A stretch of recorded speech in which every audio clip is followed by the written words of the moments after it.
चलिए चलिए पढ़ाइए,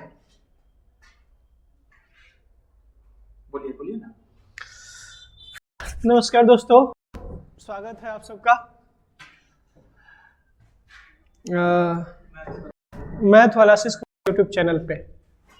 तो आज हम लोग जो एसएससी जीडी हो गया, रेलवे हो गया, या कोई भी कॉम्पिटिशन्स के एग्जामिनेशंस हो गए, उससे संबंधित जो जीके के स्टैटिक जीके के जो कुछ क्वेश्चंस आते हैं और जो जीके से संबंधित जो क्वेश्चंस पूछे जाते हैं वो क्वेश्चंस हम लोग आज डिस्कस करने वाले हैं, जो आपके सभी एग्जामिनेशंस के लिए बहुत ज़्यादा फायदेमंद होगा। ठीक है, तो आज हम लोग देखते हैं यहाँ पे, जैसे कि इसमें है ये जो बुक आप देख रहे होंगे स्टैटिक जीके का, जो एक बेहतरीन किताब है, और ये अग्रवाल एग्जाम कार्ड का है। इसको अगर आप लोग जीडी वगैरह के लिए अच्छा बुक है, वन लाइनर दिया हुआ है, पॉइंट वाइज दिया हुआ है, तो ये बेटर किताब हो सकता है आपके सफलता में सफलता को बढ़ा दे। ठीक है, तो इसको देख सकते हैं एक बार।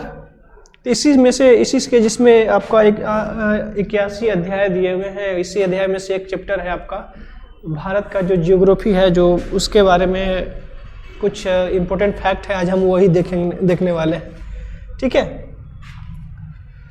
तो जो हम लोग देखते हैं कि जो इसमें जो जियोग्राफी है, जो आप लोग को जैसे कि एसएससी हो गया, ठीक है, एसएससी जीडी हो गया, एसएससी जीडी हो गया, या आपका रेलवे हो गया, या आपका जो एसएससी के जितने सारे जो सीजीएल हो गया, या आप जेएसएससी के एग्ज़ाम दे रहे हैं, या कोई भी गवर्नमेंटल एग्ज़ाम दे रहे हैं, तो उस सभी में ये सब जो जीके वाला है वो आपको समान रूप से आपका लाभदायक होगा। तो उसी से संबंधित एक चैप्टर हम आज डिस्कस करने वाले हैं, उसका नाम है भारत का परिचय। ठीक है, भारत का परिचय, यानी कह सकते हैं इसको भौगोलिक परिचय, भारत का भौगोलिक परिचय, भौगोलिक परिचय। ठीक है, इसके बारे में हम लोग आज थोड़ा सा डिस्कशन करेंगे। ज्योग्राफी का पोर्शन है, इसमें कुछ स्टैटिक जीके से संबंधित जनरली क्वेश्चन जनरली पूछे जाते हैं। ठीक है, तो इसमें हम लोग देखेंगे कि भारत का जो भौगोलिक जो परिचय है, उसमें हम लोग पहला जो क्वेश्चन जनरली जो आते हैं कि भारत के नामों से संबंधित, कि भारत का आखिर नाम क्या है। ठीक है, तो हम लोग देखते हैं ना कि बहुत सारे नाम भारत के दिए गए हैं। जैसे कोई कहता है कि भारत का नाम भारत है, कोई कहता है हिंदुस्तान है, ठीक है, कोई कहता है आपका आर्यावर्त है, ठीक है, कोई कहता है आर्यावर्त है, या कोई कहता है इसमें जम्बू द्वीप है, ठीक है, कोई इसको जम्बू द्वीप कहता है। इस तरह से अनेक नाम दिए गए हैं। तो अलग अलग जैसे हुआ, अलग अलग हमारा देश का विकास हुआ, हमारा जो समय जैसे आगे बढ़ते गया, तो अलग अलग नामों से भारत को जाना जाता है। तो सबसे पहले अगर हम देखते हैं कि यहाँ पे भारत को भारत नाम पड़ा, भारत का भारत क्यों पड़ा? क्योंकि हमारे एक जो वैदिक के बहुत बड़े महाराजा थे, ठीक है, राजा भरत। कौन थे ये? राजा भरत। राजा भरत के नाम पर ही हमारा देश का नाम भारत पड़ा। ठीक है, दूसरा आपका हिंदुस्तान, दूसरा हमारा नाम क्या है आपका? हिंदुस्तान। हिंदुस्तान जो पड़ा था दोस्तों, वो था हमारा, जैसे कि अगर हम लोग ये बात करें, अगर इसे बात करें तो यहाँ पे एक नदी बहती है, उस नदी का नाम है आपका सिंधु नदी। कौन सी नदी है ये? इस जगह जो कौन सी नदी है यहाँ पे ऐसे? ये सिंधु नदी। तो जब फारस लोग इस साइड रहते थे, ईरान के लोग यहाँ पे रहते थे, इन्होंने जब हमारे इंडिया पर आक्रमण करना शुरू किया था, जब इंडिया को तरफ आ रहे थे, तो इन्होंने इस सिंधु नदी को पार करना था, तभी वो इंडिया में प्रवेश कर सकते थे। तो इन्होंने क्या किया कि इस सिंधु नदी को प्रोनाउंस अच्छे से नहीं कर पाए, क्योंकि उनका लैंग्वेज अलग था, उनका टंग अलग था। इसके कारण से इन्होंने क्या किया कि इस सिंधु को हिंदू कहना शुरू कर दिया। इस सिंधु को सिंधु ना बोल करके ये हिंदू कहने के। जैसे कि जब अंग्रेज इंडिया में आए थे, तो अंग्रेज लोग इंडियंस नाम अच्छे से नहीं ले पाते थे। जैसे कि रविन्द्रनाथ ठाकुर हो गया, तो ठाकुर को लोग ठाकुर ना बोल पाते थे, इसलिए उन्होंने टैगोर बोलना शुरू कर दिया। तो रविन्द्रनाथ टैगोर का नाम टैगोर पड़ गया, रविन्द्रनाथ टैगोर पड़ गया। तो उसी तरह सिंधु को इन्होंने क्या किया? हिंदू कर दिया। और सिंधु के आसपास रहने वाले लोगों को आपको क्या बोलेंगे? वहाँ पे रहने वाले लोगों को हिंदू हिंदू जनरली बोलने लगे और उसी से इस एरिया को हिंदुस्तान पड़ गया। तो ये नाम दिया गया था फारसी के द्वारा। किसके द्वारा दिया गया था? फारसियों, ईरानियों के द्वारा दिया गया था नाम। दूसरा महत्वपूर्ण है, इसका नाम है इंडिया। क्या नाम है आपका? इंडिया। इंडिया जो दो ग्रीक लोग थे, ठीक है, फारस के लोग थे, हिंदुस्तान नाम दिया, और ग्रीक लोग जो थे उन लोग भी इंडिया में आए, भारत में आए, तो उन्होंने भी, ग्रीक भी इसी जगह है, ग्रीस, ये जब इंडिया में आए तो यहाँ पे उनको भी सिंधु नदी पार करना पड़ा। तो उसको जब सिंधु नदी पार करना पड़ा तो वो सिंधु का ना कह करके इसको इंदु कहने लगे। सिंधु नदी को क्या कहने लगे? ये इंदु कहने लगे। और इंदु से बन गया इंडस। इंदु से क्या बन गया? ये इंडस। यानी सिंधु नदी को इंडस रिवर इन्होंने कहना शुरू कर दिया। और इंडस रिवर के आसपास जो रहने वाले लोग हैं उसको इंडियन कहा जाने लगा। और जगह को क्या बता दिया? ये इंडिया बता दिए। यानी ग्रीक लोग क्या कहने लगे कि जो इस नदी के आसपास का क्षेत्र है और यहाँ के लोग रहने वाले हैं वो इंडियंस हैं, और यहाँ का जो देश है वो क्या हो गया? आपका इंडिया हो गया। तो ग्रीक के द्वारा जो नाम दिया गया था वो इंडिया है, फारस के द्वारा जो नाम दिया था हिंदुस्तान है, जो हमारा जो राजा भरत के नाम पे पड़ा था, राजा यहाँ पे भरत हो गया। ठीक है दोस्तों, उसके बाद एक और नाम है, वो है आर्यावर्त। क्या नाम है इसका? आर्यावर्त। जो आर्यावर्त जो नाम पड़ा था दोस्तों, वो पड़ा था हमारे यहाँ पे आर्य लोग आए। हमारे जो यहाँ के जो मूल निवासी थे उनके अलावा आर्य लोग, जो आपका मतलब इनको बोला जाता है ना कि आर्य लोग एक जगह से नहीं आए। कोई तिब्बत से बोलता है, कोई बोलता है कि यहाँ पे जो यहाँ के मूल निवासी हैं, कोई बोलता है कि आपका आर्कटिक द्वीप है। तो अलग अलग जगहों के लोग बोलते हैं। लेकिन जब आर्य लोग आए तो आर्य लोग को क्षेत्र के परिसर आर्यावर्त बोला गया, कि जहाँ पे आर्य लोग रहना शुरू किए उस क्षेत्र को आर्यावर्त क्षेत्र कहा जाने लगा। ठीक है, उसके बाद एक और नाम आता है दोस्तों, वो है आपका जम्बू द्वीप। जम्बू द्वीप, जम्बू द्वीप ये बोला जाता है बौद्ध ग्रंथों में। बौद्ध ग्रंथों में हमारा भारत क्या नाम है? आपका जम्बू द्वीप है। ठीक है, तो इतने सारे नाम है। पहला भारत, दूसरा आपका हिंदुस्तान, तीसरा इंडिया, चौथा आर्यावर्त, पांचवा जम्बू द्वीप। इसके बाद एक और जो है, एक और हमारा जो संविधान, अब हम लोग आएंगे, सबसे महत्वपूर्ण तो यही है। संविधान में क्या नाम है? संविधान का एक हमारा है अनुच्छेद 1, अनुच्छेद 1। इस अनुच्छेद में बोला गया है कि भारत यानी इंडिया, ये नाम, दो नाम दिया गया है, भारत और इंडिया। हिंदी में कह सकते हैं भारत, और अंग्रेजी में क्या कह सकते हैं? इंडिया। यानी हमारे भारतीय संविधान में दो नाम है, भारत और इंडिया। ठीक है, यही दो नाम है। बाकी बात आर्यावर्त, हिंदुस्तान, जम्बूद्वीप, ये सब नाम नहीं दिया गया, ये सब हमारे पौराणिक नाम है। लेकिन मेन जो नाम आपका है, भारत है हिंदी और इंडिया है इंग्लिश वाला नाम जनरली बोला जाता है। तो नाम से तो कोई दिक्कत नहीं है, नाम से तो यहाँ पे हो गया, यहाँ हो गया। उसके बाद हम लोग ये आगे वाला, इसके अगला सेक्शन हम लोग जो देखते हैं वो है आपका भारत का अवस्थिति। भारत का अवस्थिति, जो भारत का अवस्थिति अगर कहेंगे दोस्तों, तो अगर ये ग्लोब है, ये क्या है? एक ग्लोब है। ग्लोब के बीच वाला भाग कहते हैं इसको विषुवत रेखा। इसे क्या कहेंगे हम लोग? विषुवत रेखा। विषुवत रेखा। और विषुवत रेखा के ऊपर वाला जो भाग है इसको कहते हैं हम लोग, यहाँ पे उत्तर है, यह दक्षिण है ना। तो इस विषुवत रेखा के उत्तरी भाग को इसे कहेंगे उत्तरी गोलार्ध। क्या कहेंगे इसको? उत्तरी गोलार्ध। और इसके नीचे वाला भाग को कहेंगे हम लोग दक्षिणी गोलार्ध। इसे क्या कहेंगे? दक्षिणी गोलार्ध। ठीक है दोस्तों, उसके बाद अगर हम लोग बात करेंगे कि इस विषुवत रेखा के जो समानांतर बहुत सारे लाइनें खींची गई हैं ऐसे ऐसे, ठीक है, ऐसे ऐसे, तो ऐसे ऐसे जो लाइन खींची गई हैं इसको कहते हैं हम लोग अक्षांश रेखा। अक्षांश रेखा। और अक्षांश रेखा की संख्या होती है 179 दोस्तों। इसकी संख्या कितनी होती है? 179, क्योंकि ये प्रत्येक डिग्री पर, यहाँ पे 0 डिग्री है और ऐसे कर करके यहाँ पे 90 डिग्री है। तो इधर 90 हो गया, इधर 90 हो गया, अगर 0 को हटा दें तो 179 आपका अक्षांश रेखा है हमारे यहाँ पे। तो यहाँ पे 1 डिग्री हो गया, 0 डिग्री हो गया। और जो अक्षांश रेखा है दोस्तों, एक कटिबंध का निर्धारण करता है। क्या करता है? ये कटिबंध का निर्धारण करता है। अब दोस्तों एक कहिएगा कि कटिबंध क्या होता है? जो कटिबंध होता है दोस्तों, वो हमारा मौसम का बताता है कि किस क्षेत्र में हमारा मौसम, यानी हमारा सूर्य किस एरिया में रहेगा, वहाँ का तापमान कैसा रहेगा, वहाँ पर मौसम कैसा रहेगा, उसको कटिबंध कहा जाता है। वो मौसम का निर्धारण करता है अक्षांश। उधर भी है और इधर भी है, ठीक है। तो वो हम लोग यहाँ पे देखेंगे। उसके बाद एक और लाइन होते हैं दोस्तों, उसको कहते हैं जो वर्टिकल लाइन होते हैं, ठीक है, ऐसे ऐसे, इसे कहते हैं देशांतर। इसे क्या कहेंगे हम लोग? देशांतर। इसकी संख्या होती है 1, इसे कहते हैं 360। इसकी संख्या कितनी हो दोस्तों? 360। देशांतर की संख्या कितनी होंगे? 360। ये आपका समय का निर्धारण करता है। देशांतर क्या करता है? समय का निर्धारण करता है। ये देशांतर समय का निर्धारण करता है। ये है आपका 0 डिग्री देशांतर। ये कौन सा देशांतर हो गया आपका? 0 डिग्री देशांतर। और ऐसे ऐसे करके 180 इधर होते हैं, 180 इधर होते हैं। समझ गए? अब उसके बाद कहते हैं कि इस अक्षांशीय और देशांतरीय विस्तार भारत के बताइए।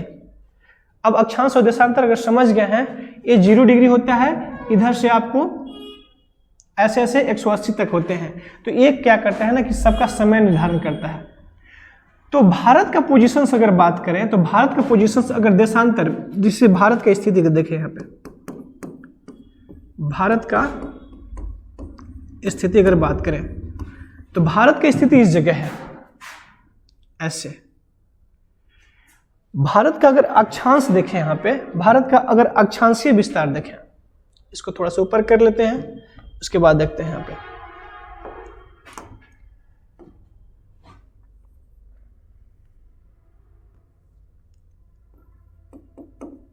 भारत का अक्षांशीय विस्तार, भारत का अगर अक्षांशीय विस्तार की बात करें, तो अक्षांशीय विस्तार यानी ये अक्षांश रेखाएं हैं, तो कितने कितने के बीच में भारत का अक्षांशीय विस्तार है? तो भारत का अक्षांशीय विस्तार इधर करेंगे 0 यहाँ पे है, इधर 1 2 3 4 5 6 करके ऐसे करके 90 तक है, ठीक है। तो भारत यहाँ पे है, इस जगह 8 डिग्री 4 मिनट से लेकर के यहाँ से 8 डिग्री 4 मिनट से लेकर के यहाँ पे कौन सा स्थिति हो जाएगा भारत का? यहाँ से यहाँ लेकर के अक्षांश विस्तार है, यहाँ पे 37 डिग्री 6 मिनट। कौन सा हो गया? तो ये 0 डिग्री है, 0 डिग्री के ऊपर उत्तरी होगा, तो हमारा यहाँ पे भी उत्तर है, यहाँ पे भी उत्तर है, तो सब उत्तर में ही आएगा। कौन होगा? उत्तरी अक्षांश, ठीक है।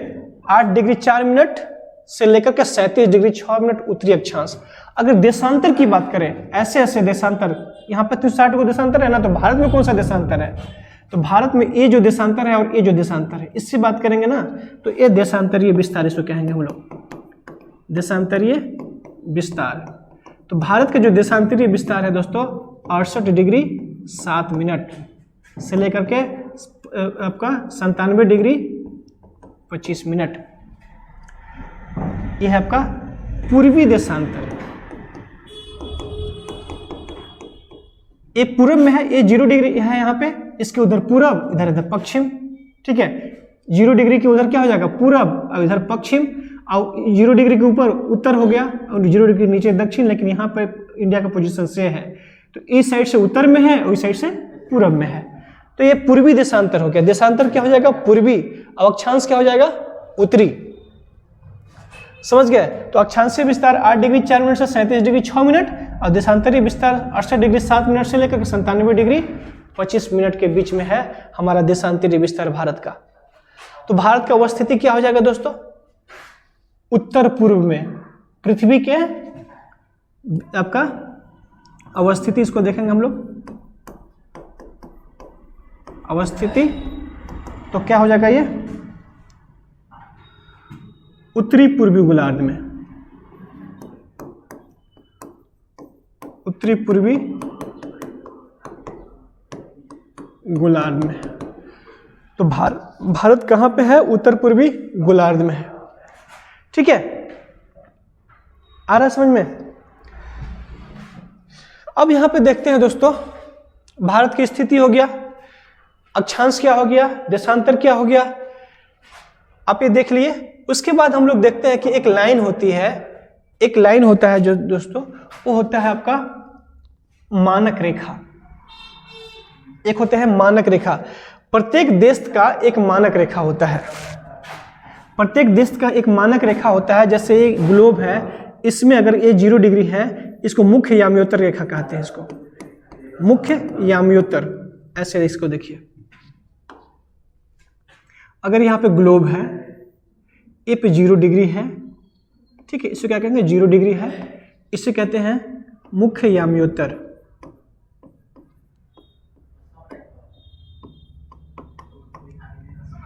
इसको कहते हैं प्राइम मेरिडियन। इसे क्या कहेंगे हम लोग, प्राइम मेरिडियन। इसके अलावा इसके से संबंधित बहुत सारे ऐसे लाइन होते हैं जो हर एक देश में अलग अलग होते हैं, जहां से उनका समय का निर्धारण होता है।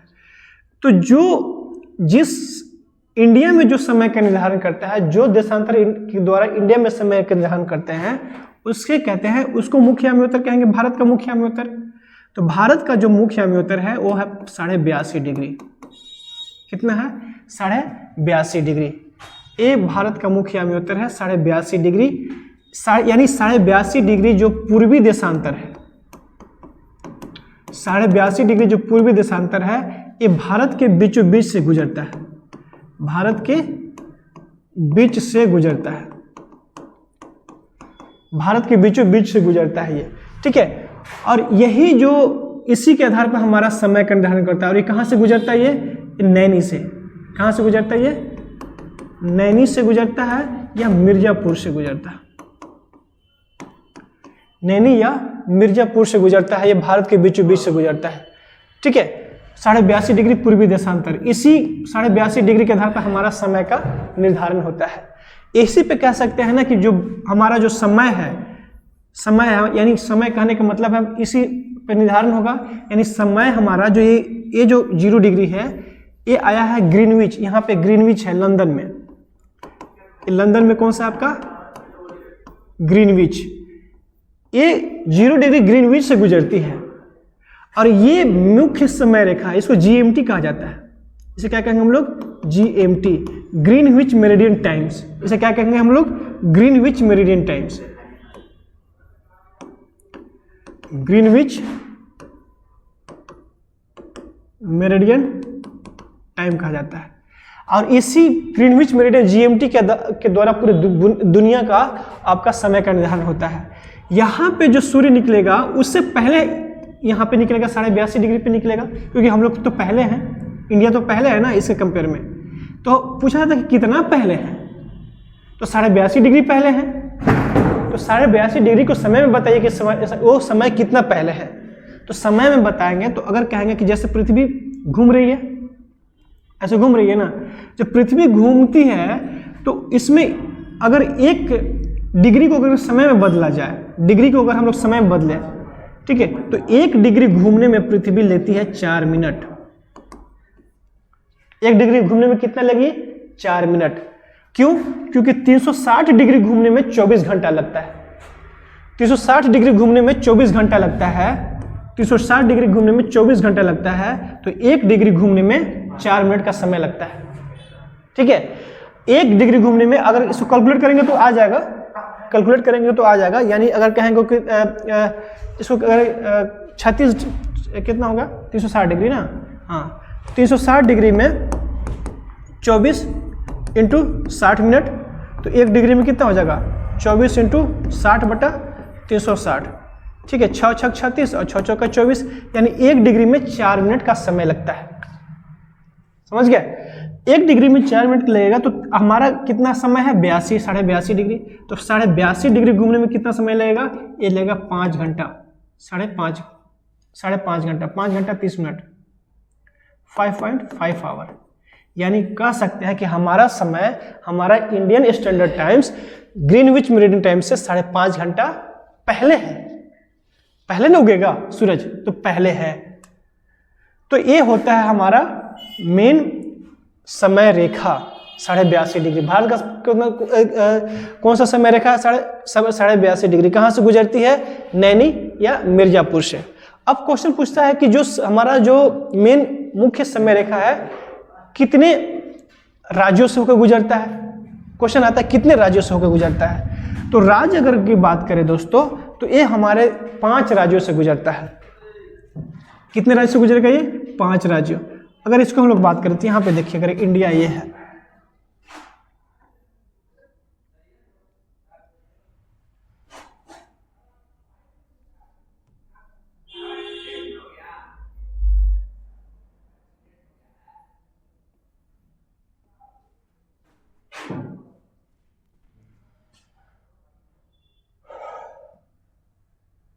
ये देखिए, ये यहां से गुजरता है,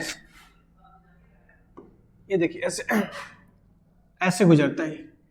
ये है आपका यूपी, उसके नीचे आएंगे ना तो यहाँ पे बच जाएगा आपका, यहाँ पे बचेगा छत्तीसगढ़, यहाँ पे आएगा एमपी, यहाँ पे आएगा आपका उड़ीसा, ठीक है, यहाँ पे आएगा उसके, यहाँ पे आंध्र प्रदेश। ये 5 राज्य है, यूपी, छत्तीसगढ़, एमपी, उड़ीसा और आंध्र प्रदेश। ये 5 राज्यों से होकर गुजरती है ये मानक समय रेखा है। क्या है ये? मानक समय रेखा। कितने राज्यों से गुजरेगी ये? 5 राज्य। 5 राज्य कौन कौन से हो जाएंगे? उत्तर प्रदेश, छत्तीसगढ़, मध्य प्रदेश, उड़ीसा और आंध्र प्रदेश। तो 5 राज्यों से होकर गुजरेगी मानक समय रेखा। यहां तक तो कोई दिक्कत नहीं है। उसके बाद हम लोग एक बात करें कि एक जैसे कि एक ग्लोब है, एक ग्लोब है, ये आपका विषुवत रेखा है। यहां पे एक रेखा होती है, उसको कहते हैं हम लोग 23.5 डिग्री, इसे कहते हैं कर्क रेखा। इसे क्या कहते हैं हम लोग? कर्क रेखा। और यहां के नीचे एक 23.5 डिग्री है। अक्षांश क्यों कहते हैं इसको? क्या कहें? अक्षांश है।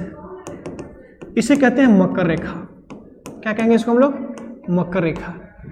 तो 23.5 डिग्री उत्तर कर्क रेखा, 23.5 डिग्री नीचे मकर रेखा, ठीक है। तो 23.5 डिग्री ऊपर जो कर्क रेखा है वो भारत को 2 भागों में बांटती है। भारत को 2 भागों में बांटती है, यानी अगर ये इंडिया है तो यहाँ पे 8 डिग्री से लेकर के 37 डिग्री, 8 डिग्री से लेकर 37 डिग्री 6 मिनट तक है। 8 डिग्री 4 मिनट से 37 डिग्री 6 मिनट तक। तो ये 23 डिग्री इसके बीचों बीच से गुजरती है। अब 23 डिग्री बीच से गुजरती है तो इसमें जो राज्य हैं भारत के 8 राज्यों से होकर गुजरती है। ये कितने राज्य हो गए आपका? इसमें 8 राज्यों से होकर गुजरती है। तो यहाँ पे देखिए, थोड़ा सा हम आपको फिगर से अगर दिखा देते हैं, ठीक है। चलिए ऐसे देखिए, 8 राज्यों से होकर गुजरती है। 8 राज्य कौन कौन से हैं? यहाँ पे देखिए,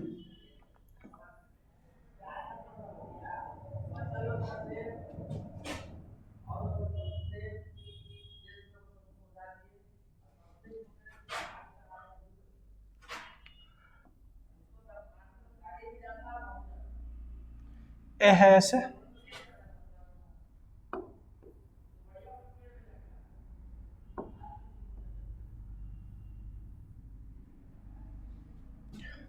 यहां देखिए कहां से गुजरती है। पहला हो गया आपको गुजरात। ये कौन सा हो गया आपका? गुजरात। यहां पे आपका ये वाला हो गया आपका गुजरात। यह आपका कर्क रेखा, ठीक है। पहला गुजरात, दूसरा हो गया आपका राजस्थान, तीसरा हो गया आपका मध्य प्रदेश, यहां पे मध्य प्रदेश है, चौथा है आपका छत्तीसगढ़, पांचवा है आपका झारखंड, छठा है आपका पश्चिम बंगाल, सातवां है आपका यहां पे त्रिपुरा, आठवां है आपका मिजोरम। यानी ये आपका 8 राज्य हैं। कौन कौन से? गुजरात, राजस्थान, मध्य प्रदेश, छत्तीसगढ़, झारखंड, पश्चिम बंगाल, त्रिपुरा और मिजोरम। ये है 8 राज्य जहां से कर्क रेखा गुजरती है। तो ये आपको ध्यान में रखना है, ये आपको ध्यान में रखना है, क्योंकि यहाँ से क्वेश्चन आते हैं। ये 8 राज्य की याद रखिएगा। कितने राज्य हैं कर्क रेखा से गुजरने वाले? 8 राज्य। कर्क रेखा से गुजरने वाले कितने राज्य हैं? 8 राज्य। गुजरात, राजस्थान, मध्य प्रदेश, छत्तीसगढ़, झारखंड, पश्चिम बंगाल, त्रिपुरा और मिजोरम, यहां से आपके गुजरते हैं। ठीक है, उसके बाद हम लोग देखते हैं आगे। उसके बाद हम लोग आगे देखते हैं, इतने सारे हैं आपका ये चीजें। तो दोस्तों आज जो स्टैटिक जीके का कुछ हम लोग यहां पे देख लिए। ठीक है, तो एक और फैक्ट हम आपको डिस्कशन कर देते हैं, यहाँ पे डिस्कस कर देते हैं, वो है आपका विस्तार दूरी।